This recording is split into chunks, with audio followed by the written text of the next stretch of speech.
Shalom shalom. Amina. Unaitwa nani? Naitwa Winifrida Michael. Winifrida, una miaka mingapi? Na miaka 13. Unajisikiaje kuwa moja kati ya watoto ambao wanasali katika kanisa hili?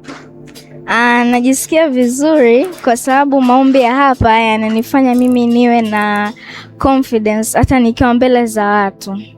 Na pia yananipa pia ulinzi nikiwa shuleni. Shuleni kuna vita vingi, kwa hiyo tunatakiwa tumwombe Mungu. Kwa maombi ya hapa mimi yanasaidia kule shuleni, yananilinda na yaniepusha na mabaya yote. Tangia upate uwepo katika huduma ya Nabii Vincent, kitu gani unachojivunia sana kutokea kwake? Moja kwa moja unasema kwa sababu ya maombi yake, kwa sababu ya mafunzo yake, mimi kama mtoto kitu fulani najivunia sana.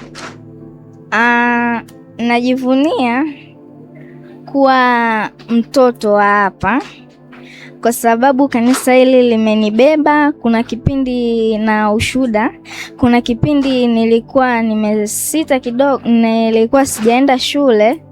Kwa tangia nikanyage hapa nikaanza kwenda shule, nilikata tamaa, nikajua sitoenda kabisa shule. Ndio ilikuwa mwisho wangu wa kusoma, lakini nilipokuja hapa baba akaniombea nikapata kwenda shule vizuri na nimepata kufaulu.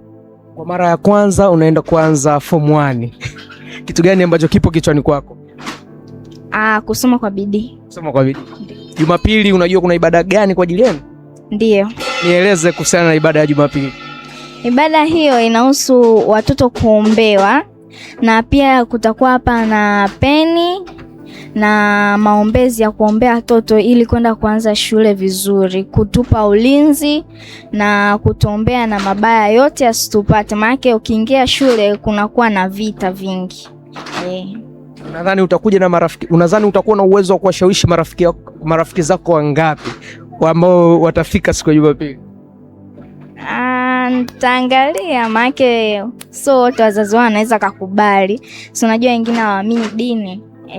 Sasa wewe ushauri wako kwa wazazi ambao unadhani muhimu sana wasikie ushauri wako kwa ajili ya watoto wao kuhusiana na ibada ya Jumapili? Wote tu.